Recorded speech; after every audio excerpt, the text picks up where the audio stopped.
Hey guys, so we are going to work on this for a little bit. One of the things I want to talk about was sound deadening insulation, ways to soundproof your house. And let's start it off with is firm up your joists. You'll see here where I've put in screws to fasten the bracing properly. I've gone all the way around this room and put in screws for the framing.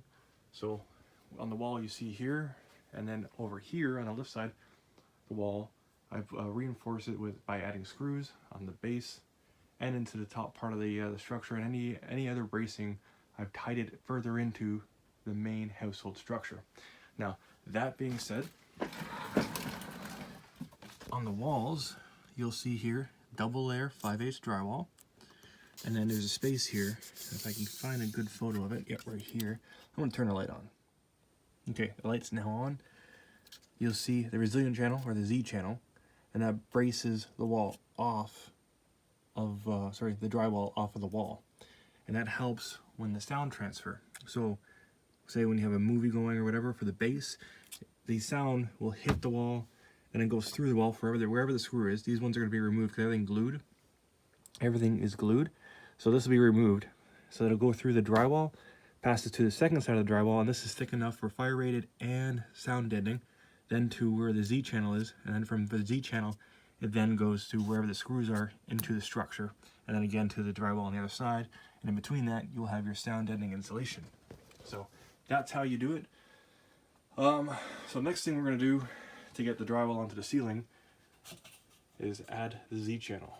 As you can see here, so you typically have your drywall on this side, it fastens to it, and then it's Z channel, so it comes, when the sound hits this, it travels through the drywall into the first part of the Z channel, and then it has to transfer through that, which this is loose, so it slows down the sound, and then again into the drywall where it's fastened to the, into the wood where it's fastened through the Z channel.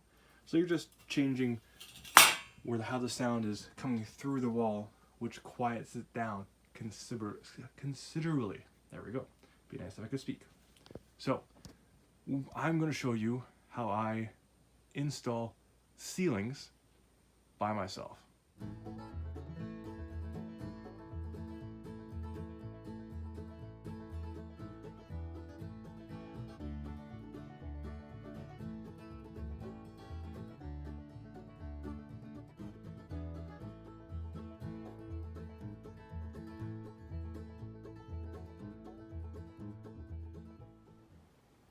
Okay guys, so you see 16-inch centers for the resilient channel or Z channel, whatever the heck you want to call it. You'll see that I pushed up the speaker wire against the insulation, put a little piece of insulation to stop it from compressing against the metal so it doesn't chafe and cause a short. There's probably other things you could use, like a sheet of metal or something like that, just bend it all around, or you could even red it a different way altogether. Doesn't really matter, that's going to protect it. So we have the power wire coming in. We're going to disconnect that momentarily. We have the light all set up with the connectors. They're just pushing connectors where the power comes in and leaves to go on to the next light. We're only going to hook up the one light for now. And that's about all. So let's take a quick look at it. The other thing is for the channel when it breaks, there's a little space in between, so it'll prevent the sound from traveling from one piece of the channel to the other as it comes through.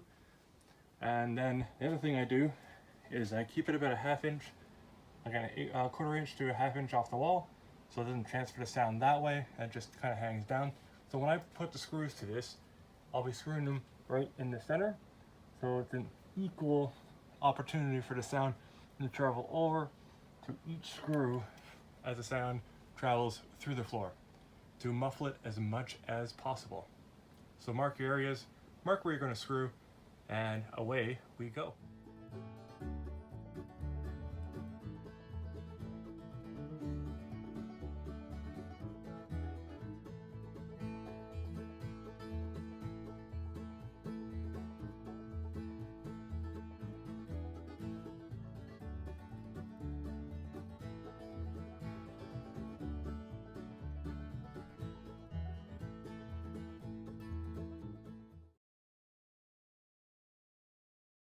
We got the first spotlight in. That's all we're gonna get done for today. I just wanted to talk about the 5/8 drywall I put up and what my plans are. So along the side here, we'll go from right to left. You'll see that the drywall screws are not right against the wall. They're a few inches out in the center, so that any sound that comes down will be dispersed between the two, going that way, and then again here, and then we'll be doubled up for the next drywall butting up against it. And then after that, I go every 4 feet. So over here to approximately here, ignore this one, and then again 4 feet again to over about here approximately. And then along the side here where the seams butt up, they'll be facing each other. So there'll be 2 screws here. Again, ignore that one. That's the one I put in place to hold the sheet. And then one here, and then here over here, it'll be butted up again.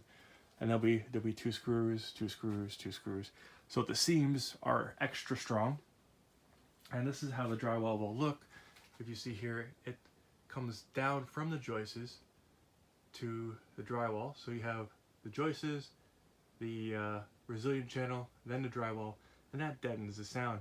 Now I'll just kind of place the wires up in the ceiling, so they're literally just sitting there, and once their pot lights are put into place, they'll be pulled down roughly tight, and that's that. So hope you liked the video so far.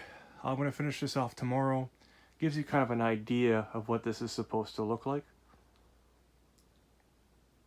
So projects like this you can do yourself, and as always, if you have any questions, comments, or concerns, leave it down below, and I will get back to you as soon as I can. Take care, guys. Have a good night. Peace.